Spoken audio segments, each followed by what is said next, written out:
Eh bien, bonjour tout le monde. Aujourd'hui, on se retrouve pour le nouveau bilan vert sur le match Saint-Étienne-Caen. Bonsoir Martin. Bonsoir Lucas, j'espère que tous les fans des Verts vont mieux.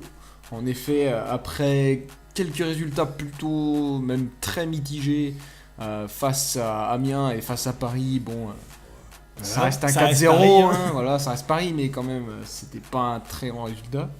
Enfin, une victoire donc au niveau sportif, on va dire, c'est-à-dire qu'en termes de points, on se retrouve plus, on va dire, en deuxième partie de tableau, ce qui est déjà du mieux, et un mieux on En va dire termes d'envie. voilà, une victoire en termes de niveau de jeu et de collectivité. Donc ça fait plaisir.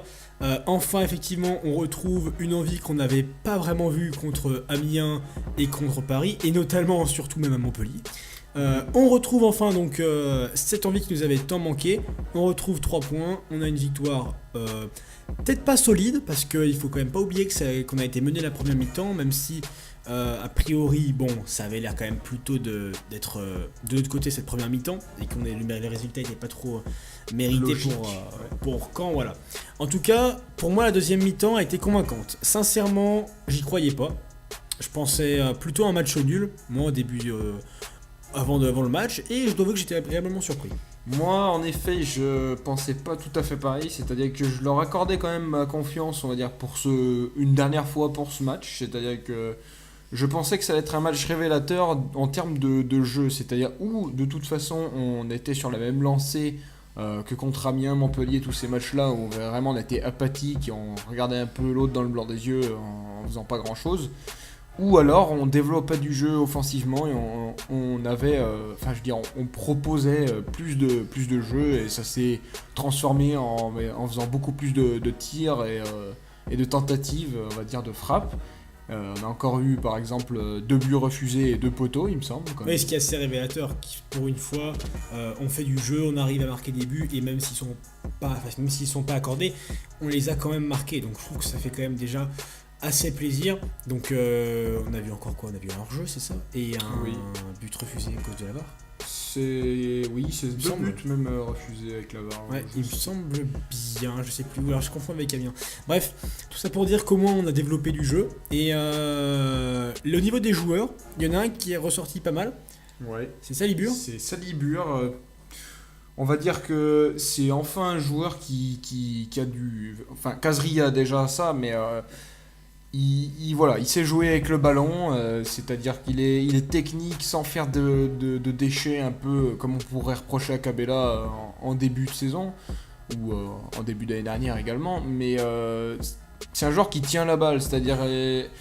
J'ai une action en tête quand il est face à trois joueurs Canet, il les passe avec un peu de difficulté, il se fait tacler, enfin voilà, les autres défendent, mais il garde bien le ballon. Et après, même quand il la perd, il revient dessus et il arrive à tacler le joueur. Donc c'est vraiment lui qui a montré le nouveau visage pour moi de cette équipe. Je sais C'est pas ce que t'en clair, penses. ça a été un leader technique en attaque, ça a fait plaisir de retrouver ça parce que pour moi, Cabella et Kazri, c'était compliqué les matchs d'avant, et là, on a quelqu'un qui justement vient compléter ce trio offensif. Et là, je pense vraiment qu'on a trouvé quelque chose de bien avec cette configuration-là, avec Kazri et Cabella, avec Salibur. Je pense qu'on a enfin des joueurs techniques, on est un peu dans la même configuration que Lyon et même que Marseille, avec des joueurs techniques devant, avec aussi des joueurs costauds au milieu pour pouvoir tenir un peu la balle, et par contre une défense qui est encore un peu fébrile sur certaines actions, je trouve. Oui, c'est ce que je pense aussi. On a subi beaucoup de contre-attaques et on a eu des pertes de balles, notamment par des défenseurs, et ça c'est quand même notable, et ça pourrait être arrangé d'ici peu si jamais on fait des réajustements tactiques. Et en tout cas pour moi, le choix de Subotic toujours titulaire, ça reste moyen, même si on peut pas faire mieux puisqu'il y a encore Debuchy blessé. On pourra pas mettre Kolo Djezak en défenseur central, mais je trouve ça encore assez dommage. Ouais, mais ça c'est un manque à pallier par toujours, moi je vais toujours rabâcher la même chose, mais par exemple en mettant des jeunes titulaires. Moi je pense que contre Toulouse, ça pourrait pas être une mauvaise idée de mettre au moins un jeune titulaire au début. Alors pas forcément en attaque, parce qu'en attaque on a vu que que c'était, enfin on y reviendra, mais c'est quand même efficace quand on fait rentrer fraîchement des jeunes, on va dire C'est clair. dans les dernières minutes de temps de jeu. Mais en défense, voilà, c'est vraiment là le point faible. Ça, mettre de la jeunesse, ça pourrait être que bénéfique. Et voilà, c'est pas une je veux dire, c'est pas une sanction de sortir Subotic, mais bon, au bout d'un moment, faut regarder vraiment les choses pragmatiquement et voir qui a le meilleur niveau, en tout cas pour débuter la rencontre. Après, je dis pas qu'un jeune pourrait tenir 90 minutes. Exactement. Et aussi, mettre des jeunes, c'est un autre intérêt, c'est de pouvoir amorcer une transition avec les joueurs, parce que nos joueurs qu'on a, ils sont pas infinis. On a déjà une équipe assez senior. Et il me semble bien que c'est l'équipe la plus âgée de Ligue 1. Donc, ça peut être pas mal justement de commencer à inclure des jeunes dans ce groupe. Bon, peut-être pas tout de suite, mais genre dans la saison, ce serait quand même bien si on pouvait avoir beaucoup de jeunes qui s'intégraient au groupe, puisque la plupart de nos joueurs ont la trentaine, donc ce serait pas mal de pouvoir voir des jeunes qui, pour l'avenir, pourraient être présents. Et donc les faire mûrir dans ce groupe-là, ça pourrait être vraiment pas mal une fois que le jeu aura vraiment pris ses marques, parce qu'on a vu un début, mais ça reste à prouver contre Toulouse et face à Monaco. Ça va être plus difficile que contre Caen, même si j'avoue que moi, quand je les voyais beaucoup mieux sur ce match, parce que je l'avais vu contre l'OL, ils avaient vraiment une envie de dingue, et là ils m'ont un peu entre guillemets déçu, mais bon, tant mieux quelque part. Oui, tant mieux. Voilà, au moins on a réussi à prendre les 3 points, c'était le plus important. Donc on attend très clairement encore les matchs de Toulouse et de Monaco pour pouvoir se faire vraiment une idée de savoir si vraiment ou pas on a lancé la saison. C'est ça. Et donc pour continuer sur ce qu'on disait sur la jeunesse, celui qui a incarné vraiment on va dire le potentiel qu'on a en jeune, c'est évidemment Nordin qui est rentré, je crois, vers la 70e, un truc comme ça. Et donc qui...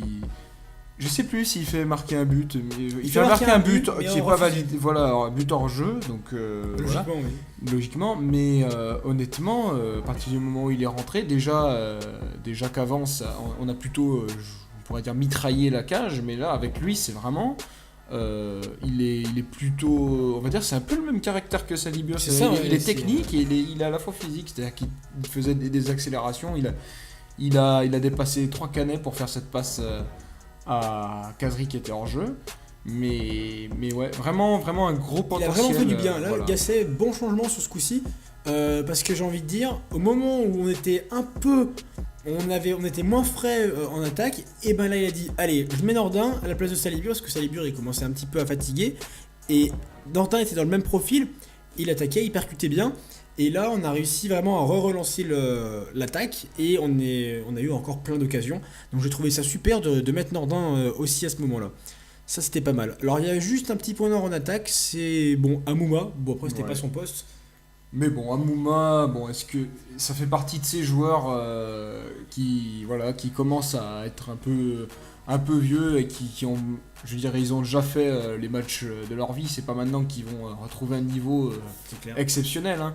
Mais voilà, c'est pour ça que c'est bien de commencer à mettre des jeunes pour reprendre leur place, comme Perrin en défense, hein. Il est pas, même si évidemment on l'aime tous beaucoup, c'est pas le problème. Le problème, il est pas de dire ouais, j'aime trop Perrin, je veux pas qu'il parte. C'est pas ça. C'est même lui, de toute façon, au bout d'un moment, je pense que pour le mieux, il va rester au club, on va dire. Il va avoir un poste de manager, je sais pas exactement quoi, mais voilà, il va avoir une reconversion professionnelle, c'est sûr, à la SS.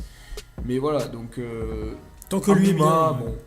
Amouma, il a pas ajouté une pierre à l'édifice hier, mais voilà. C'est pour ça que, franchement, Dionis, en début de saison, il arrive à me convaincre, parce que même s'il met pas... Enfin, il a pas encore mis bien beaucoup de buts. Il en a mis un, je crois. Il en a mis un, mais même, il a vraiment une hargne, il va toujours chercher les ballons, il va... Pas comme, en fait, que ce soit Amouma ou Beric en attaque, le problème c'est qu'ils apportent pas grand chose offensivement, et malheureusement en défense non plus, donc c'est un peu dur. Beric, il pourrait apporter sur les coups de pied arrêtés, mais bon. Ouais, c'est clair. Et après, Diony, autre chose, lui au moins il se bat vraiment, il a à chaque fois envie, on le voit, c'est pas le joueur le plus technique de l'histoire, mais vraiment à chaque fois qu'il est là, il a la hargne. C'est vrai, même si techniquement ça reste pas un très très grand joueur. Donc voilà, tout ça pour dire que le match était compliqué, du moins en première mi-temps. Quand on a été mené, c'était un peu difficile. On s'est dit, ah ça y est, on va encore refaire un résultat défavorable, ce serait vraiment dommage. On a réussi à bien se reprendre. Moi, ils m'ont agréablement surpris, je dois dire. Je voyais vraiment pas qu'on puisse si rapidement réagir après les matchs assez apathiques qu'on a fait, donc je suis assez content.